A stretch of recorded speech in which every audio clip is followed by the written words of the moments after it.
All right, hello, folks. First couple of live sessions were all about, living happy and pursuing your purpose, really trying to live your best life. Today, the focus is actually on the business that Tiffany and I, my wife and I got into about 2.5 years ago. Obviously, we're getting a lot of questions about that. We worked the corporate world for 12 years together, working at the same company. And we quit almost out of nowhere, really, to build a business together in the short-term rental industry. So people want to hear more about that. So that's what today's going to be about. Really, just kind of an overview of what the journey has been like over the last 2.5 years or so, and an overview on the business model itself and why it's a unique opportunity. And then future sessions, we're really going to go dive in deep into specific topics of short-term rentals, arbitrage, etc. For those who are considering that as a potential way to escape the 9 to 5, which yes, I'm biased, but I do think it's a very unique opportunity, and really I'm unaware of anything else like it. Yeah, let's chat. So this is our journey of how we escape the 9 to 5, and let's dive in here.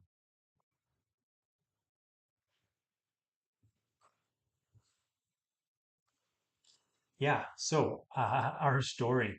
Um, 12 years we spent working at an investment firm, Edward Jones. Great company. We enjoyed our jobs. And my wife and I were both pretty focused on, creating wealth for ourselves and our family. We were pretty uh, honed in on retiring early with money so that we can live our lives with more freedom. And essentially, that's what it comes down to, that we knew with more time and more freedom, we can spend more of our lives doing what we wanted to do, pursuing things that we were passionate about, spending more time with family, giving back, building businesses that gave back, not for profit, etc. And so we have always been, smart with our money, saving well, investing well, creating wealth for ourselves. And then it got to this point, it was, 2020, 2021, right around when the pandemic was happening. And we came to a place where that path to call it early retirement was no longer one that we were excited about. It made sense when it was just the two of us, right? We're married, but we have no kids, and so we were able just to focus on our careers and working hard, and then being with each other, and that was working well for us. So we enjoyed that, and hey, if we are going to retire in our mid to late 40s, maybe well wealthy at that age, that sounded great. But then when you factor in having kids, and we very much wanted to have kids, um, all of a sudden I saw my world colliding a little bit. So actually, it was early 2020, before COVID hit the world, and my daughter was going to be born in May of that year. And I was already thinking, so this is January. Actually, I think there was some talk of COVID, but it hadn't actually, nothing had happened yet. But early there in January, I started to feel a little funny. I'd been so clear on my path, my purpose of creating wealth, working hard, climbing the corporate ladder, putting in the hours I needed to create wealth and live my best life. And then all of a sudden now I see in May I'm going to have a daughter, and for the next 20 years or so, she's going, we're going to be responsible for raising her. She's going to be in our home, and what my plan is to be working most of the time. I hardly ever seeing her, especially in the early years when she's going to bed before I get home from work. And so it sounded like my two worlds were colliding. My corporate career world, which I was passionate about, but now I'm supposed to be a dad as well. And I wanted to be an engaged and active father, and husband, and I wanted to eat healthy and all these. So it just felt like this was not going to be realistic, that I was going to do a less than my best on everything. There wasn't a way for me to deliver my best in my career and my best as a father and husband. I felt I was always going to come up short on my potential on one or all of these priorities. And so uh, then COVID happened. And so it was really weird. I was working from home during the first few months of my daughter, being in our lives. And while it was challenging with COVID, it was incredible to be home and be with my daughter and my wife together, seeing them every day throughout the day, being part of it all. Um, it was a realization that this path that I had drawn out truly wasn't going to work for me anymore. I couldn't go back to the corporate life of going back to work, working long hours with a long commute, and only seeing her for moments each day, and then waiting for the weekends and doing that for 15 years. And that didn't work for me anymore. And so I needed to start figuring out where we went from here, what I wanted to do, and how we can do it. And so, skipping forward here, I had heard of short-term rental arbitrage, Airbnb arbitrage. I had seen it on social media, these guys flashing their Lambos, all that stuff, along with some of these other Amazon, FBA, all this stuff. I didn't really think much of it. The arbitrage, to be fair, it's of all of them, it was the one that sounded intriguing. It sounded very realistic and obvious that this would work. But again, I didn't think much of it until I listened to a podcast. It was the Andrew Hines Canadian Real Estate Podcast, one of the best in Canada. And someone referred me to that podcast to listen to an episode about someone in Canada who had created an Airbnb arbitrage business and was running it quite successfully. And that's when it all changed. And so that was in 2021, October of 2021. My daughter was one. We wanted to have another, which we ultimately did. We now have, Charlotte, she's 3.5, and William is 18 months. So we have two now. But we're at this stage where this business now, this short-term rental arbitrage became very real very fast. This was someone in Canada, in Southern Ontario, where I live, who was doing this successfully. And I just knew if this could be done by someone else here in my hometown, then it can be done. And we can do it. And so I essentially, for the next 2 months, from early October until early December, I was spending my extra time wherever I could, building a hypothetical business model, doing the research, networking, talking to people, running the numbers, and to see if this was viable. And uh, we decided to go all in. We both, Tiffany and I, both quit our jobs in early December, before even launching that first property. I don't think anyone else has done that. We both quit our high-paying secure jobs to go all in. And it just felt like the right thing to do. And speaking with my mentor at work, who's just, phenomenal, kind of pushed us to do that. I was, when we were scared, okay, what if it doesn't work? All these things. And my mentor gave me the right advice, which is that, all the best things in this world, all the best things that the world has to offer, come on the other side of challenges, of hard times, of taking risks on yourself. And so it actually didn't matter whether it was going to be successful or not. That at the end of the day, we could always get jobs, knowing that we gave it our best shot to try and live this dream life, that it was worth doing, and that we would grow and be better because of it, no matter the result. And that's what ultimately pushed us out the door to say, yeah, we think this is going to work, but even if it doesn't, it's the right decision. And that was the right mindset going in. And so there we were. We quit early December. 6 months later, we had launched like 30 properties. I'll talk more about that in a bit. So we grew crazy fast, and it's been a wild ride. So that's the quitting story. That's why we did it, to create a life of freedom. And 2.5 years later, we're living that today as entrepreneurs, as business owners, and now building our second company. So I'll share a little bit more about the journey. So, what is short-term rental arbitrage? So, if you are fully new to this, we'll go over it here real quick. Essentially, what you're doing is, we talk to landlords who have residential properties up for long-term lease. Your typical vacant property looking to sign a 1-year lease or a 2-year lease at their property. We are acting as the tenant at that property. We're signing that long-term residential lease with that landlord. And then with their approval, we're investing in the furniture and decor for the place. And then we're subletting. And so those are these next steps here. You furnish it, you market it, you get it onto Airbnb, Verbo, and other sites. And essentially, what we're doing is the revenue we bring in as a short-term furnished rental is above and beyond what we're paying the landlord as rent. So you do that once, you have one property that's cash flowing you maybe up to $2,000 a month of revenue beyond your expenses. And then you just rinse and repeat. And so now you have one property, then you use the profit you get from that first property to invest in another one, and you just keep going and scale your business. For Tiffany and I, we had some wealth created, and so we went all in instead of getting one property at a time and waiting for the profits to get us a second property. We threw some money into this. We wanted to go all in. We wanted to learn fast, grow fast, and so that led us launching 30 properties in the first 6 months. And it was wild and chaotic, um, but awesome.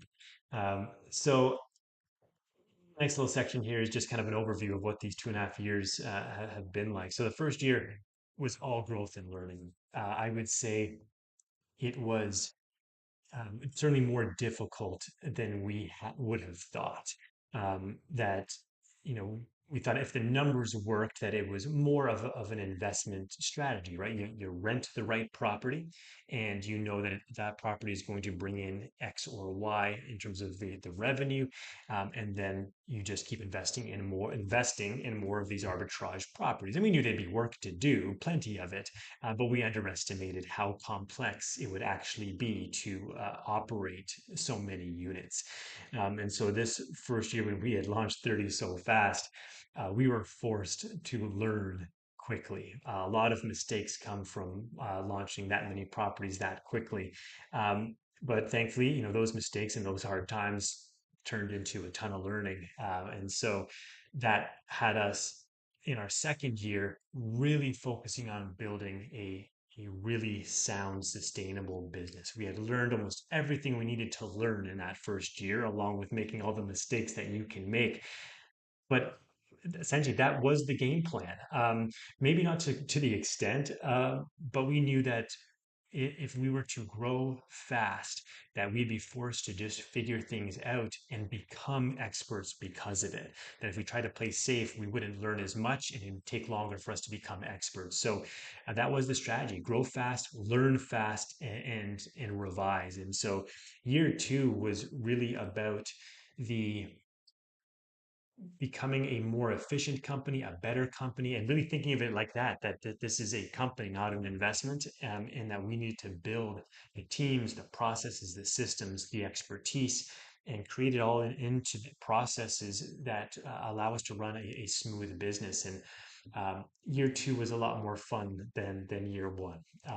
Year two, we've all of a sudden felt like we were becoming a sustainable company with a lot of opportunity. We can take the business in so many different ways now with our expertise, and align it with our lifestyle, right? It's our business. And so the way you grow your company, you can grow your company to align with your lifestyle, your needs, and everything in between. So that's what year two was about. And during that time, of course, we had two little babies in diapers, and so Tiffany was kind of the leader at home and with the kids. I was the leader with our business, and we were just trying to support each other where we could. Just um, trying to do it all. And year two, we finally got into a position where, at the end of that second year, William started to go to daycare, so both kids were in daycare, and my wife and I had were both full time into the business, and that was certainly a difference maker. That with both of us focused on the business, and by that time we had mostly built the operations, built the systems, built the teams and expertise. Everything was running pretty smoothly, and then Tiffany was able to come in and really oversee the operations, and then we shifted our focus to back to the slide here just a sec. Yeah, we shifted our focus to the coaching program. I don't know if you can see it on the bottom of the slide there, the way this slide was built, but the the third item there is the last 6 months we've been spending on building a coaching and mentorship program, specifically for the short-term rental arbitrage industry, where we are going to help others escape the 9 to 5 just like we did.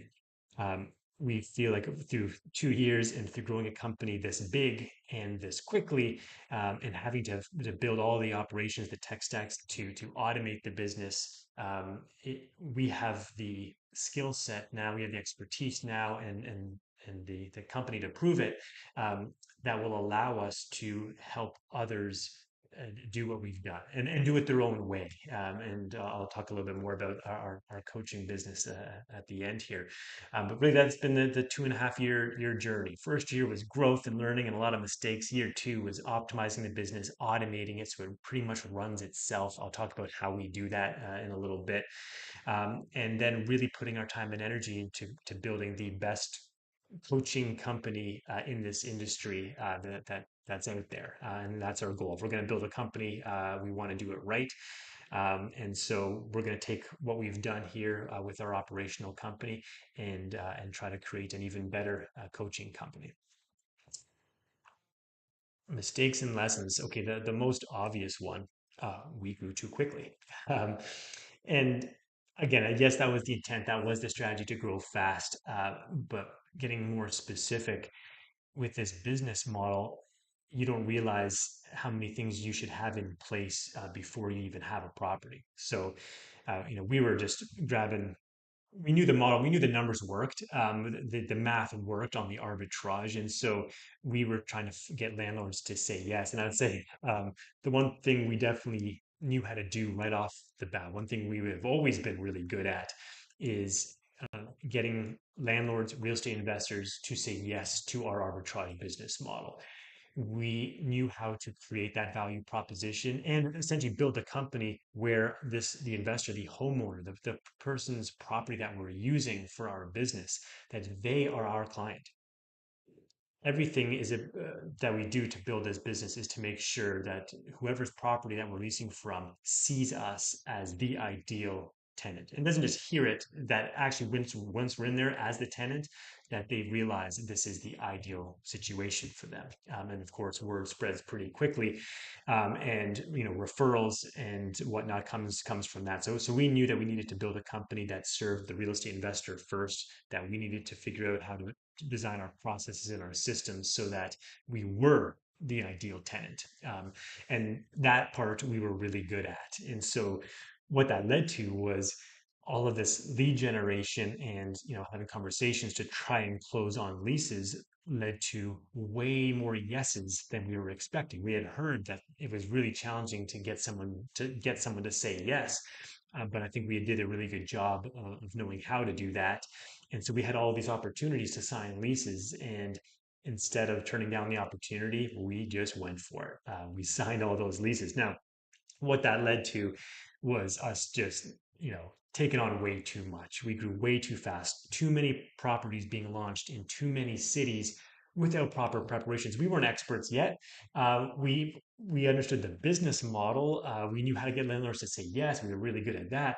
But in terms of the actual operations, we were very new, and to have 30 properties being launched in different cities was crazy. And so we've made all those mistakes, and we now have a very, very strategic approach, not just to finding the ideal location within the location, the ideal property type, how to furnish it the right way, what amenities it needs, and then of course, the local teams you need, your trusted cleaners and property managers or handymen.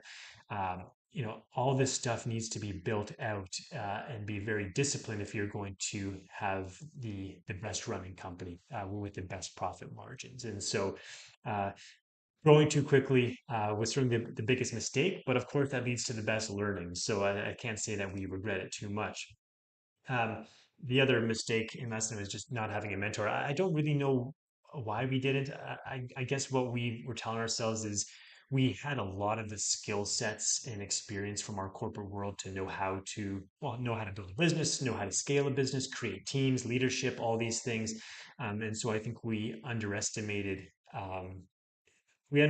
but more than that, we didn't want to be anchored to another person's way of doing it, right? So if we had a mentor who had done short-term rental arbitrage before us successfully, we were going to hear how they did it, what worked for them, and it would be hard to move away from that. And we felt that we would just be anchored to the way they did things. And so that was the main reason for not bringing on a mentor. But looking back, the money that we spent to grow this business, the money we invested to grow this business was so significant that frankly a mentor or a course would have been pennies, and to at least learn some of the critical points, the pitfalls to avoid, the core tips and tricks. So looking back, we certainly should have invested in a course or mentorship to get some of those core learnings. Then from there, you can build the business your own way, build your own strategy and your own approach. But I think having those core learnings and even just knowing what we're about to get ourselves into and what to avoid would have helped a lot. And so looking back, that was certainly a mistake. We'll know next time for our next business, which we're building and we have a mentor for. Okay. Um, Next here. Okay, so section two. So we're just gonna go through the overview of this business model, right? So you understand how it works, that we're leasing a property, paying, rent of, call it $3,000. So, we have a three-bedroom property, maybe the rent's 3,000. And we are then investing in the furniture and decor. Maybe that's 12,000 or so. And then we are subletting it on Airbnb and other platforms, and the revenue that we're bringing in is hopefully 2x the rent. So if the rent is 3,000, we're looking at 6,000 on the rent, and then of course there's other expenses. So with the goal being of take home profit of 1,500 to 2,000 or so per month per property. So that's the business model. Now, to start, you're trying to find the ideal location, and so we kind of have a. I won't go in deep into into the details on these sections today. We will have future segments that we're going to put out way more content in the coming weeks and dive way deeper into the topic. So this is just an overview. But in terms of finding the ideal locations, I would say first things first, start with a big city. It doesn't really matter where. It doesn't have to be a huge city. I mean, anything with over 100,000 population is a consideration where you can definitely start this business model. So it could be suburbs outside of big cities. They work really, really well. But you're starting with, call it a population of 100 grand, 100,000 people or more. And then from there, uh, you are checking the regulations. So that's the top of the the funnel system. That first things first, the regulations need to be supportive of the business model. That doesn't mean that there aren't any regulations. There's actually a lot of reasons why regulations in a city could be a really good thing so long as you can navigate them and work within them. And I say that because regulations scare away a lot of the lazy competition, if you will. So people who are just doing this, for one property on the side that they own, or who are considering, doing it for a property, regulations scare those people away. And that's really what they're designed to do more than anything. So regulations are in place to limit the number of Airbnbs or short-term rentals in a city. And just by simply having regulations where you need to get a license and go, jump through some hoops, it does most of the work right then and there. So don't overthink the regulations. Don't be scared of regulations.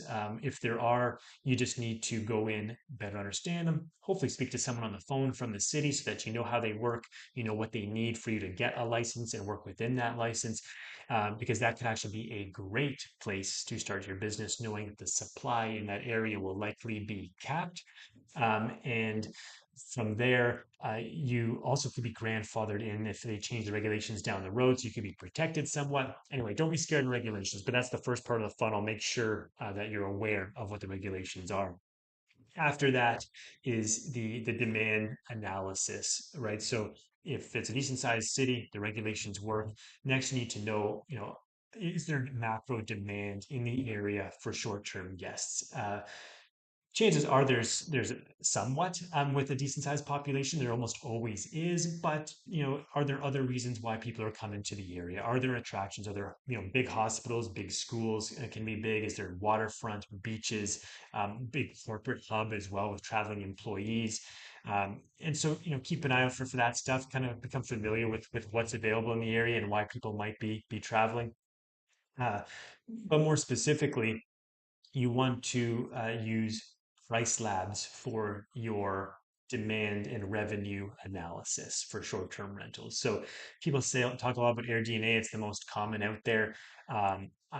I don't think the tool works very well. I think it really just takes a whole bunch of averages, which don't mean anything. So long story short, Price Labs, if you're listening, and then so a lot of people actually know Price Labs. If you are familiar at all with Airbnb's, Price Labs is actually a dynamic pricing tool that integrates with your Airbnb listings and helps you price them appropriately so that you're not leaving money on the table, but you're also getting booked. And so that's what people know Price Labs to be, a dynamic pricing tool for your actual listings. It helps you with your operations. And then we use it as well for our whole portfolio. But another feature that Price Labs has is a market research tab. And within that is what's called a market dashboard. And so you can, once you've identified a place that you think might work really well, it's nearby. Now you can essentially create a dashboard for a location within that location. So if there's a spot that you're interested in or you want to check the whole city as a whole, you create a market dashboard. It costs $10. And it gives you very specific data because it has access to all of that data. Everyone who's using Ice Labs to help with their property, like it has all this information. And so essentially, the most important piece on there is the competitive list of properties it gives you. You can create a comp set. And so within, whatever it is, a 5 kilometer radius, a 15-kilometer radius, you can filter out for what types of listings you want to see on the comp list, whether it's number of bedrooms or what have you. Um, and then what you do is you can, sort that list by revenue, for instance, and it's going to give you the top list of all the properties that are performing extremely well in that area. And now you're all set. Now you can essentially click through these listings because it gives you the link right to the Airbnb listing itself. So you can go check out the listing that's performing really well, and then you see all the data from Price Labs on expected revenue, expected occupancy, their average rating reviews, everything. And so, really, what you're trying to do here is find out which properties are working and why, and how much revenue are they expecting. And if everything lines up pretty well, now you have your benchmark. You know which types of properties work well. You know how much they're expected to make in revenue. You can be conservative if you want. And then all you need to do from there is find out the rental prices. So if you know what those prices, those properties are going for on long-term rental leases, and you know what those similar properties are doing on Airbnb, that's your profit margin. And as a rule of thumb, call it you're looking for about 2x. You're hoping that the revenue as a short-term rental is about twice what the base rent is as a long-term rental, if that makes sense. From there, now you know the margins work, and so now you're going to get more specific, right? So if you're looking at an area and you're seeing a bunch of different types of properties where the numbers work, where the revenue, short-term rental revenue is significantly more than the long-term rents, you now know arbitrage numbers work well in this area. Now you're getting into more specifics. You want to know where within that city specifically are most of the properties that are performing well. So then you're really honed in on a specific area that might be near hospitals, might be near big attractions or waterfront, whatever it may be. There'll probably be a location within the location that you really want to focus on. That's critical. Even in my hometown, I'm in Burlington, Ontario. So this is a suburb outside of Toronto. It's about a 40-minute drive into the city. Uh, Being in northern Burlington, the demand relatively low. The numbers don't work very well if you're, 15 minutes north of here.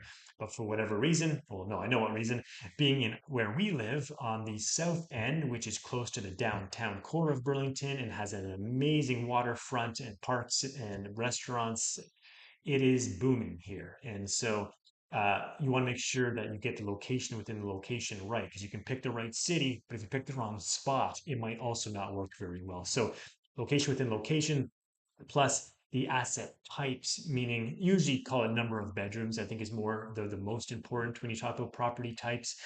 So is it the 1 and 2 bedrooms that seem to have the best margin because it has a lot of small groups traveling, or is this area more about the larger groups and families? So where 3, 4, 5 bedrooms are the ones with the best margin. And when I say margin, we're talking about the short-term rental revenue potential on Airbnb versus the long-term rent that you're paying the landlord. So you want to try to find out which asset types are the ones that are really performing well, and then getting even more specific. So after you know, okay, three bedrooms are where it's at in location X. Well, now it's which three bedrooms are performing well in that area specifically and why. It'll be pretty obvious on their listing, I'm sure. Do they have specific amenities? Is it the actual location that they're at? Is it prime?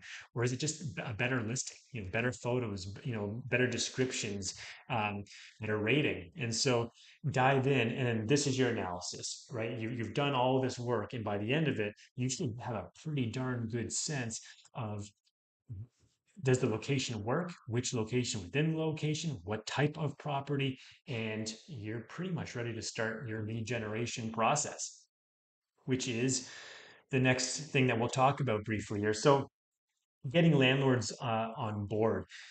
So after you know what you're looking for, you're going to go on some, rental websites. You know, it doesn't Zillow. There's a bajillion, and so I won't name them all. Facebook Marketplace can also be really, really good. The reason I say Facebook Marketplace is because you have a lot of landlords representing themselves in trying to lease out their residential property, and usually that's where you're going to get the most yeses. Is where you get on the phone with someone who owns the property themselves. If you're speaking with someone representing the landlord, what I find is they are trying to protect that client of theirs even more, right? So if they aren't familiar with this business model, if they're unsure, they don't want to bring something that they're unsure about to the landlord. So they just won't even consider it.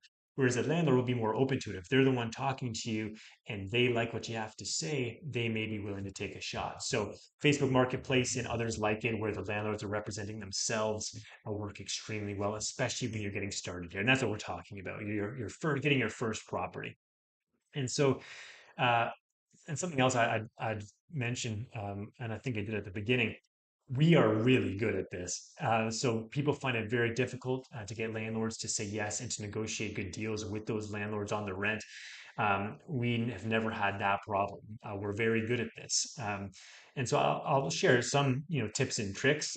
More learning obviously available in our course, but um, the the key is when you do finally get on the phone with the landlord, and that's the goal, right? So if they have if you see a property on Facebook Marketplace that meets all the criteria we talked about, it fits this, like, yes, this type of property works, this location works, you're going to send a message to the landlord, and it's a short message, and it'll just be, hey, my name is so and so. I'm an A plus tenant, very interested in renting your property. By any chance, do you have 5 minutes to chat? And then you put your phone number there. So something just real short to the point, but the objective is to get them on the phone. Don't describe your business model written down; they'll think it's spam, and you're very very unlikely to hear from them. So the goal is to just tell them you're very interested, you're a great tenant with a great credit score. Hopefully that's true. Otherwise, don't lie. And get them on the phone. That is the goal. Get them talking to you. That's where you're going to get all your practice, and have the greatest chance of getting a yes. Then, when you get them on the phone, there's really three pieces to this. The first part of the conversation, you want to get right to the point about what you do, and so you don't beat on the bush. Don't They'll be frustrated if you're leading them down and then you're doing a bait and switch on them. So you're already kind of doing that by saying you're an A plus tenant and you want to chat. You didn't tell them anything. So when you get them on the phone, don't waste their time. Get right to the point and let them know, hey, I've built a business that serves real estate investors just like you. Essentially, what we do is we become your tenant. We pay the monthly rent and utilities as agreed upon on the lease. And then we invest in furniture and decor, make your property look beautiful. And then, with your permission, we sublet this property on Airbnb and in other platforms for profit, and just stop. And so you've left obviously it open for a ton of questions, likely some concerns and challenges, some pushbacks. But that's exactly what you're doing. You don't want some long sales pitch. Make it short about, here's what I do. We'll be your tenant. We'll pay the bills. Then we're going to furnish it and we're going to sublet it. That's what we do. And then stop. And the goal for the second part of this conversation is to essentially, they're going to lead the rest of the conversation, and they're going to do that by either asking questions or telling you why they don't like this idea. And this is the key. During this part of the call it the objection handling. That's part two of the call. First one is the quick sales pitch. Then the whole meat, the whole middle part of the call is going to be the objection handling, where they're going to ask you a bunch of questions about how this works, or they're going to have a bunch of concerns about how this could work. But the good news about this business model is that you are actually the ideal tenant. And it's why we got into this business to begin with.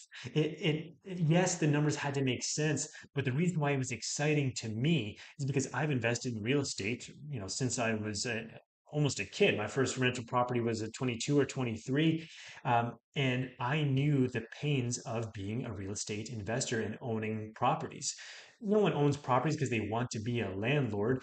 You own real estate for creating wealth, and your goal with your tenants and your property management is for it to be as seamless and easy as possible. You don't want to deal with bad tenants. You don't want to deal with all the headaches and issues that come from it. And so I knew that intimately. We had some bad experiences being real estate investors with bad long-term tenants.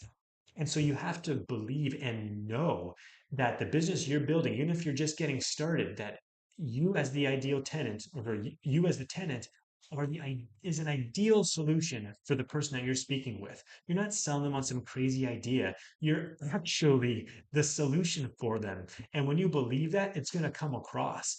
And so when they start posing the objections or the questions with each one, you're going to keep bringing it back to a core, value proposition of why this actually makes sense for them. So no matter the question that they ask, you're going to have your 4 or 5 reasons about why they should do this, and maybe a uh, part of your operations. So how you run disciplined processes to deliver on the value proposition. It's kind of going that one and two, right? So they ask a question or pose a concern, often about, property damage, or something like the property not being taken care of, people coming in and out. And essentially what you're coming back to is the fact that that's a fair question, and, you understand why they might think that, but, and then essentially you're going into the value proposition of why you built this business again.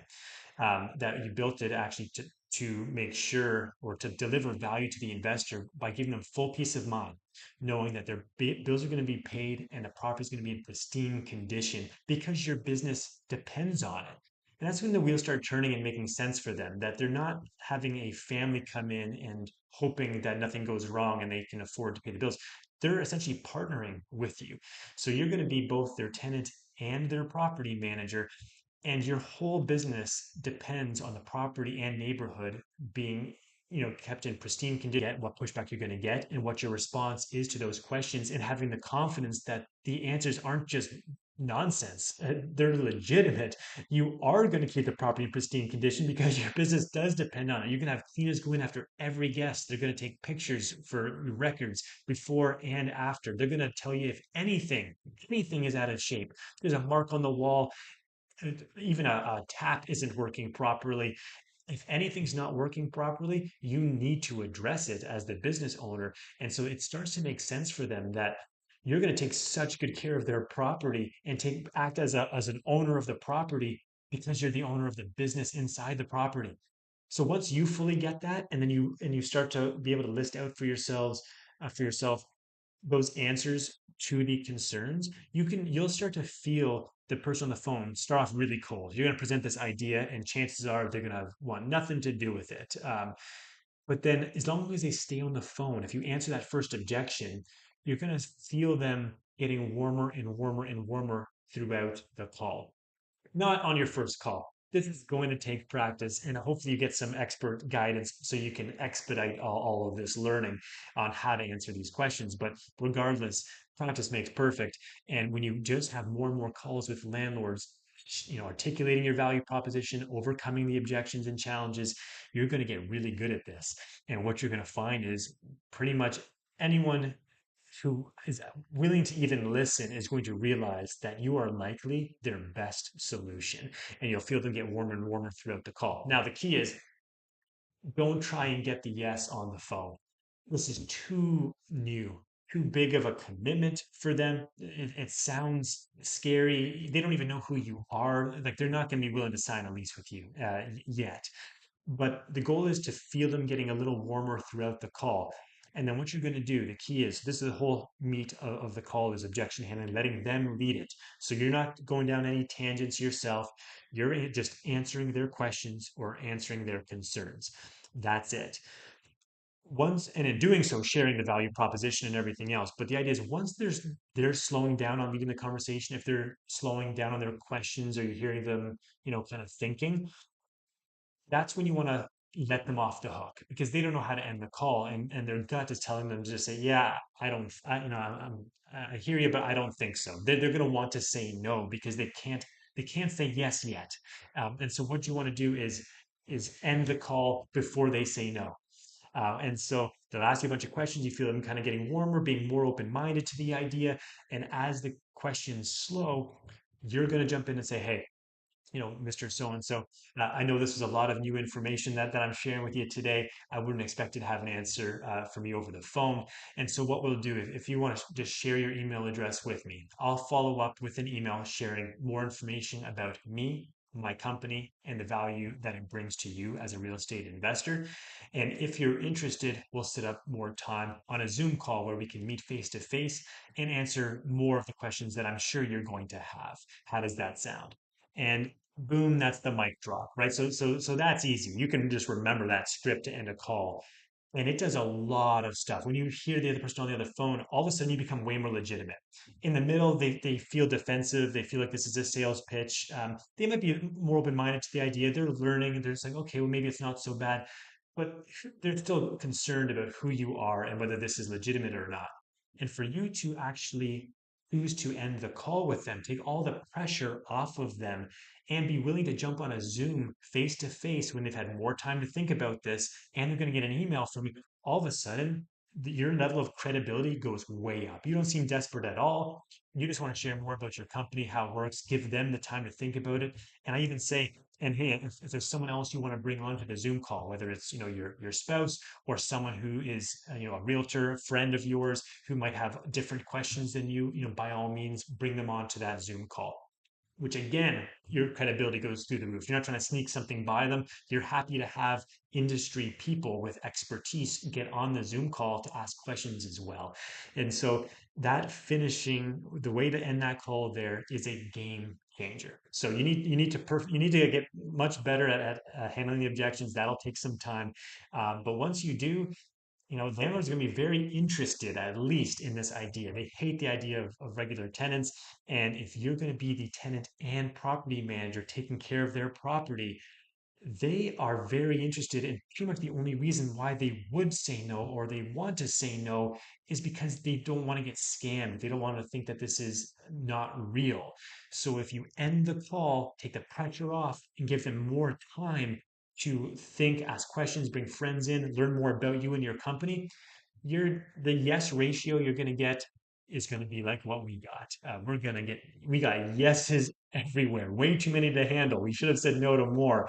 Um, but getting landlords to say yes will not be a problem for you, especially if you're learning from us. Okay, that's enough on that one here. I'm not sure if you can hear, but my kids are home, so I'm going to keep moving through this thing. Okay, so a little bit about our daily operations. Uh, Kind of breaking it down into components here. So first and foremost, you have your guest experience, and so this is all this is once you're up and running, right? You furnish the place, you have your first property, uh, and this is how we kind of break down the divisions of our company, or I would say the roles, the main responsibilities, and so our virtual assistant team. So that's what we have. Our virtual assistants, run the day to day of our business. Tiffany and I have very little to do with running the day to day operations. And so the day to day, our virtual assistant teams run.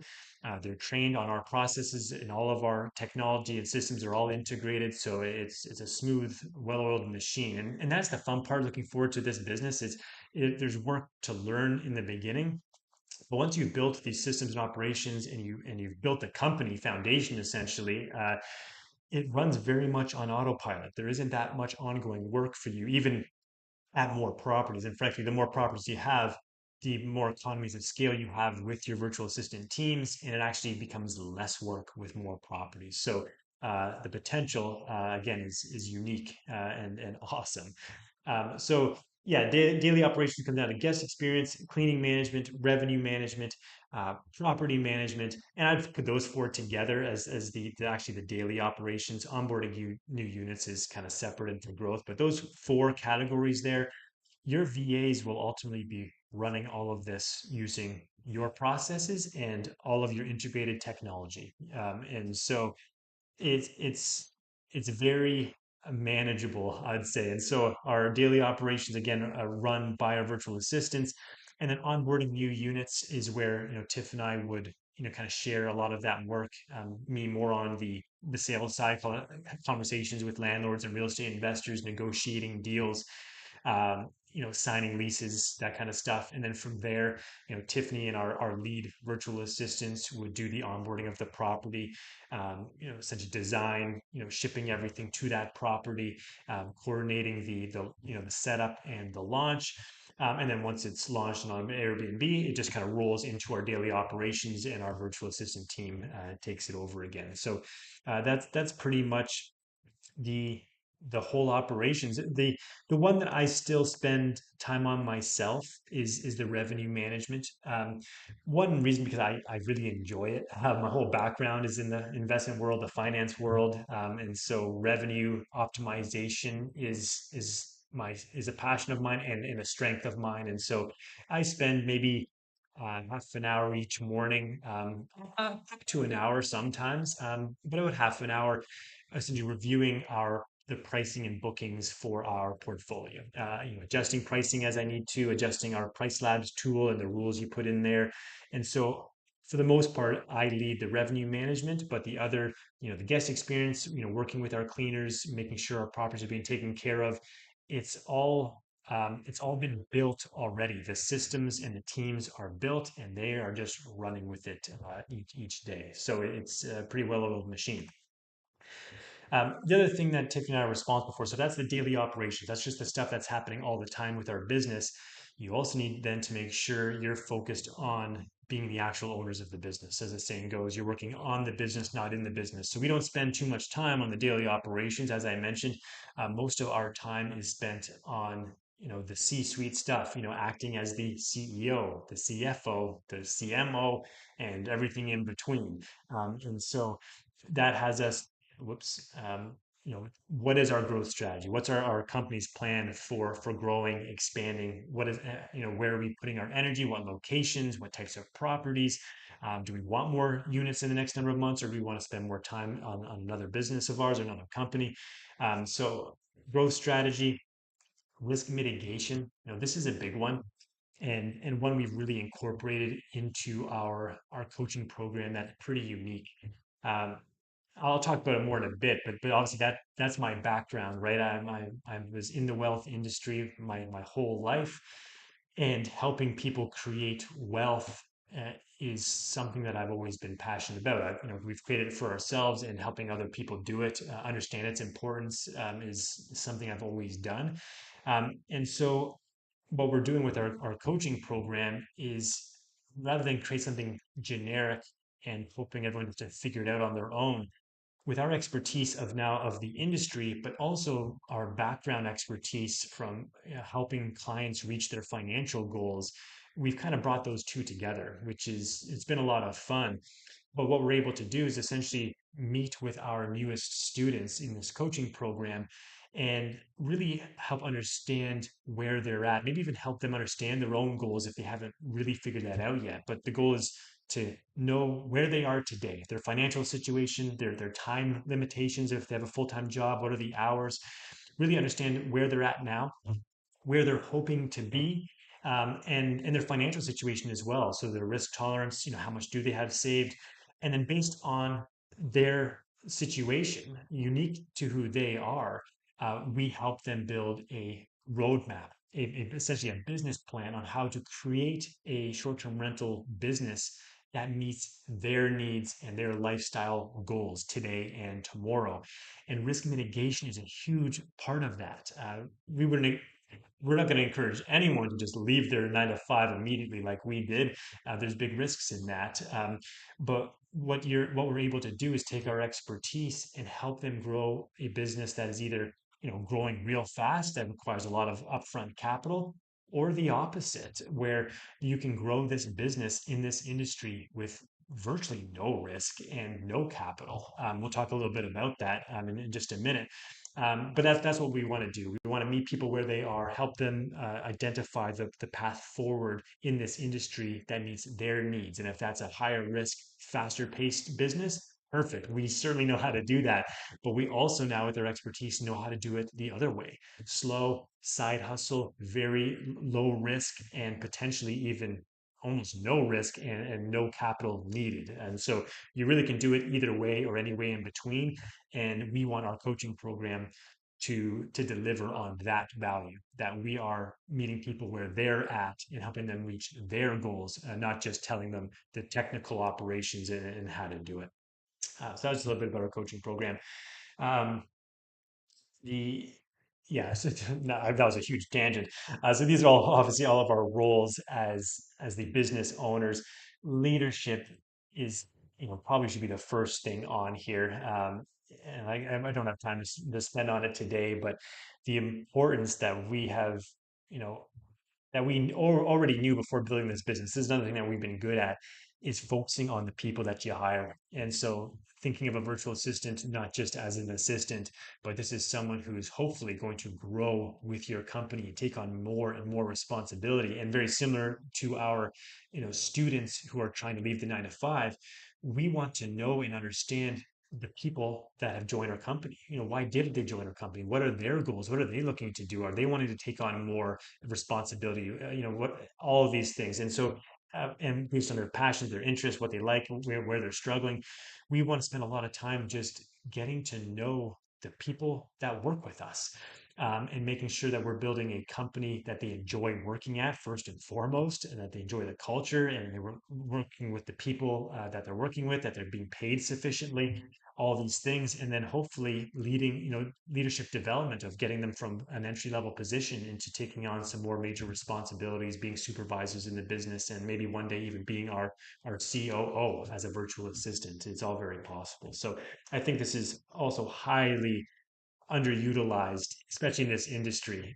People are just using assistants as assistants when they want to take on, is many of them want to be, to grow much, much more than that. And they're often not given enough opportunity to deliver on what they're capable of.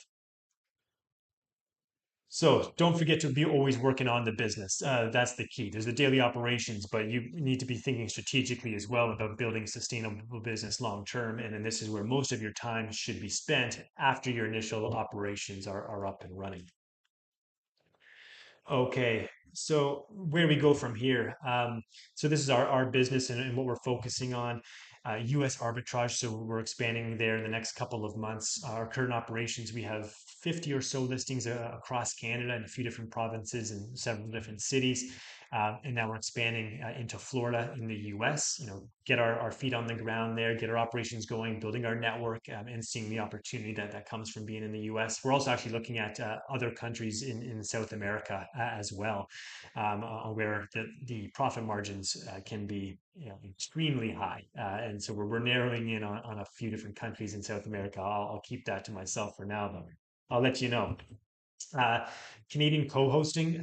So I haven't even talked about this yet on this live, but if and this is the reason why, or one of the reasons why you can build the business in this industry without taking on much risk or investing much capital, because co-hosting is where you are managing the short-term rental on behalf of the owner of the property. So instead of leasing it and becoming their tenant, and for them, that's extremely hands-off. That's the whole value proposition, essentially, right? For the arbitrage model, is that you are the ideal tenant. They know you're taking care of their property extremely well, tenant and property manager. I don't even have to talk to them. I collect my rent, and that's it.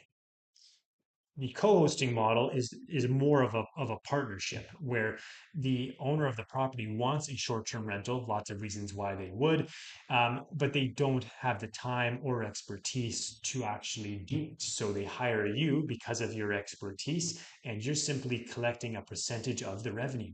No capital up front, and frankly, they'll likely pay you to design and launch their property, which you'll also know how to do. So you get paid to launch it and then get paid to manage it for them. And this is simply not talked about enough as a way to get into this industry. You don't need to risk tens of thousands of dollars on a bunch of arbitrage units and hope that they make money and worry about it. That's not really it.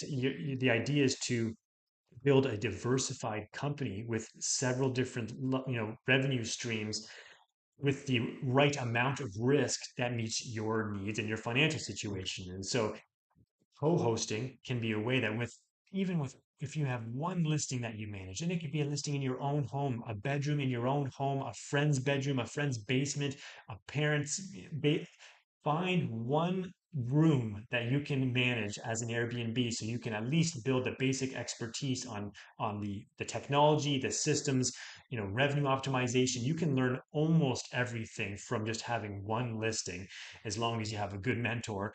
And then from there, you have proof of concept that you can start creating clients. And in the beginning, you can offer them a discount until you're at a point when you don't need to. But the idea is you can build a business without spending much, money or uh, risk on the arbitrage side. And then once you've kind of built that foundation, you built your expertise, you can start adding on the arbitrage. So lots of ways to do this. We'll be taking on a lot more co-hosting in Canada because we already have the operations running. So why not? The revenue can be extremely high in the GTA in Canada and in other locations.